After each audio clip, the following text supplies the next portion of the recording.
शुभ प्रभात मेरे प्यारे बच्चों। मैं नेहा तिवारी आज की हिंदी की ऑनलाइन क्लासेस में आप सबका स्वागत करती हूँ।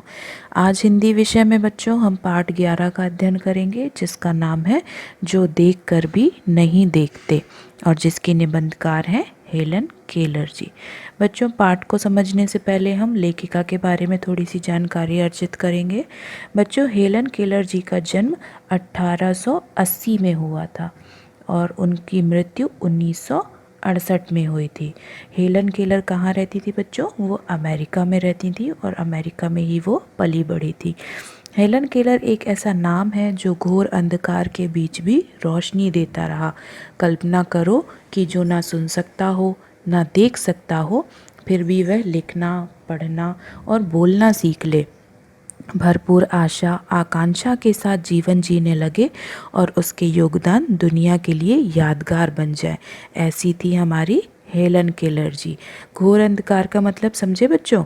मतलब जो लोगों को प्रोत्साहित करें, आगे बढ़ने की प्रेरणा दें। जब वे 1.5 वर्ष की थी, बचपन की एक गंभीर बीमारी की वजह से उनकी देखने और सुनने की शक्ति जाती रही, लेकिन उन्होंने हार नहीं मानी। कॉलेज के दिनों में ही प्रकाशित अपनी आत्मकथा, बच्चों देखिए यहाँ पे उन्होंने अपनी आत्मकथा लिख ली जब वो कॉलेज में थी। उनकी आत्मकथा क्या है? Story of life. Story of life में देखिए वो क्या लिखती हैं। मुझे यह तो याद नहीं कि ऐसा कैसे हुआ, लेकिन ऐसा लगता था कि रात कभी ख़त्म क्यों नहीं होती और सुबह क्यों नहीं आती। दुनिया की सभी भाषाओं में इस किताब के अनुवाद हुए हैं। इसके अलावा भी उनकी 10 पुस्तकें और सैकड़ों लेख प्रकाशित हुए हैं। उन्होंने दुनिया भर में घूम घूम कर अपने जैसे लोगों के अधिकारों और विश्व शांति के लिए काम किया। हेलन केलर भारत भी आई थी। ठीक है बच्चों, तो अब हो गई है हमारी हेलन केलर जी जो हमारी लेखिका हैं, उनके बारे में थोड़ी सी जानकारी। बच्चों, अब हम पाठ में आगे बढ़ते हैं। हमारे पाठ की शुरुआत होती है अब। यहाँ पे देखिए लेखिका क्या लिखती हैं। कभी कभी मैं अपने मित्रों की परीक्षा लेती हूँ, यह परखने के लिए कि वह क्या देखते हैं। हाल ही में मेरी एक प्रिय मित्र जंगल की सैर करके के बाद वापस लौटी। मैंने उनसे पूछा, आपने क्या क्या देखा?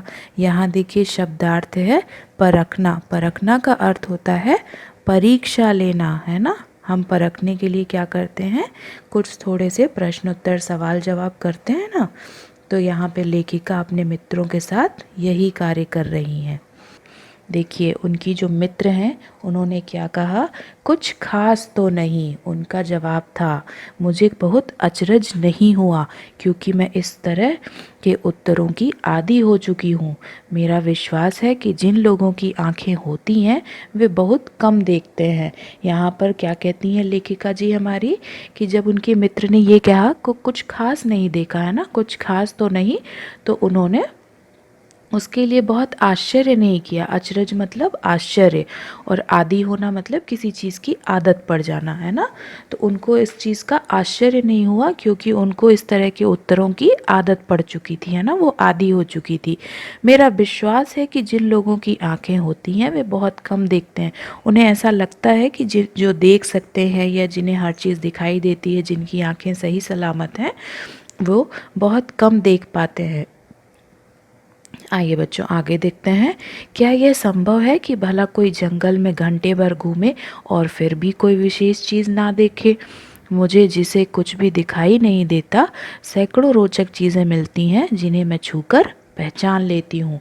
यहाँ लेखिका कहती हैं कि क्या ये संभव है कि भला कोई जंगल में घंटे भर घूमे और फिर भी उसको कुछ ना दिखे, है ना। क्योंकि उनकी मित्र ने जंगल घूमने के बाद क्या कहा? कुछ खास तो नहीं। तो यहाँ पे लेखिका यही कह रही हैं। और मुझे मुझे मतलब जिसे कुछ भी दिखाई नहीं देता, या उनके जैसे जो लोग हैं जो देख सुन नहीं सकते, उनको क्या होता है? सैकड़ों, सैकड़ों मतलब 100 की संख्या, सैकड़ा मतलब 100 होता है, तो सैकड़ों मतलब कई सौ, है ना। तो रोचक चीज़ें मतलब मनोरंजक चीज़ें, अच्छी लगने वाली चीज़ें उनको मिल जाती हैं, जिन्हें वो क्या करती हैं? छूकर पहचान लेती हैं, है ना, कि वो किस चीज़ का है, जो भी वो देखती हैं या छूती हैं उन्हें, क्योंकि दिखाई तो नहीं देता। मैं भोजपत्र के पेड़ की चिकनी छाल और चीड़ की खुरदुरी छाल को स्पर्श से पहचान लेती हूँ। लेखिका क्या कहती हैं कि जो भोजपत्र की पेड़ की छाल होती है वो कैसी होती है बच्चों, चिकनी होती है ना, और चीड़ की छाल कैसी होती है, चीड़ के पेड़ की खुरदुरी छाल होती है। तो लेखिका कहती हैं कि वो उसे छू कर ही पहचान लेती हैं कि कौन सी भोजपत्र की छाल है और कौन सी चीड़ की छाल है। वसंत के दौरान मैं टहनियों में नई कलियां खोजती हूँ, है ना, टहनी मतलब बेटा डालियाँ, है ना। तो वो क्या करती हैं, वसंत की ऋतु में नए पत्ते आते हैं, है ना, नए फूल खिलते हैं, तो वो क्या करती हैं, वसंत के दौरान टहनियों में, डालियों में नई कलियों को खोजती हैं। मुझे फूलों की पंखुड़ियों की मखमली सतह छूने और उनकी घुमावदार बनावट महसूस करने में अपार आनंद मिलता है। लेखिका क्या कहती हैं कि उन्हें फूलों की पंखुड़ियाँ, जो भी फूल होते हैं उनकी पंखुड़ियों की जो मखमली सतह होती है, क्योंकि उसकी सतह जो है वो बहुत ही कोमल होती है ना, बहुत नाजुक होती है, तो वो मखमली सतह छूने और उसकी घुमावदार बनावट महसूस करने में उनको क्या होता है, बहुत खुशी मिलती है। इस दौरान मुझे प्रकृति के जादू का कुछ एहसास होता है। कभी जब मैं खुशनसीब होती हूँ तो टहनी पर हाथ रखते ही किसी चिड़िया के मधुर स्वर कानों में गूंजने लगते हैं। खुशनसीब वो क्यों कह रही हैं, क्योंकि हर समय ज़रूरी नहीं कि जब वो पेड़ के पास जाएं तो उन्हें किसी भी चिड़िया या किसी भी पक्षी की आवाज़ सुनाई दे, है ना। तो इसलिए वो अपने आप को क्या कह रही हैं, खुशनसीब महसूस कर रही हैं कि उन्हें प्रकृति का जो जादू है, कि उन्होंने जैसे ही पेड़ में हाथ रखा या किसी पेड़ की टहनी में हाथ रखा और उन्हें किसी चिड़िया के मधुर स्वर सुनाई देने लगते हैं, इसलिए वो अपने आप को खुशनसीब समझती हैं। अपनी उंगलियों के बीच झरने के पानी को बहते हुए महसूस कर मैं आनंदित हो उठती हूँ। यहाँ पे क्या कह रही हैं कि वो अपनी उंगलियों मतलब उंगलियों, हमारे जो हाथ की उंगलियां होती हैं वो उसे क्या करती हैं, झरने के बहते हुए पानी में उसको क्या करती हैं, महसूस करने की कोशिश करती हैं ना। आनंदित मतलब खुश होना, और क्या करती हैं, वो खुशी को महसूस करती हैं। फिर वो क्या लिखती हैं, देखिए, मुझे चीड़ की फैली पत्तियां या घास का मैदान किसी महंगे कालीन से अधिक प्रिय है। मतलब उन्हें प्रकृति की जो सुंदरता है, प्रकृति का जो स्पर्श है, वो किसी भी महंगी वस्तु से बहुत ज़्यादा अधिक अच्छा लगता है, अधिक प्रिय है।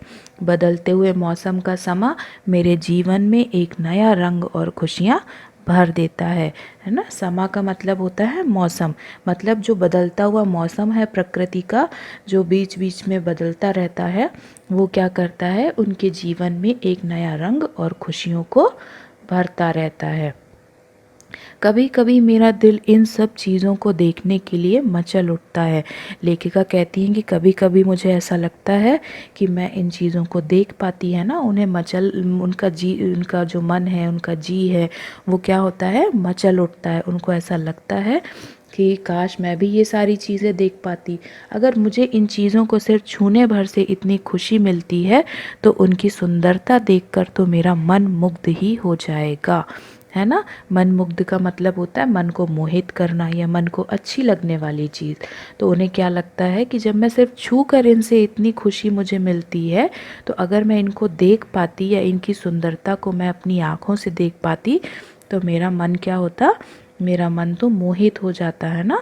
परंतु जिन लोगों की आंखें हैं वे सचमुच बहुत कम देखते हैं।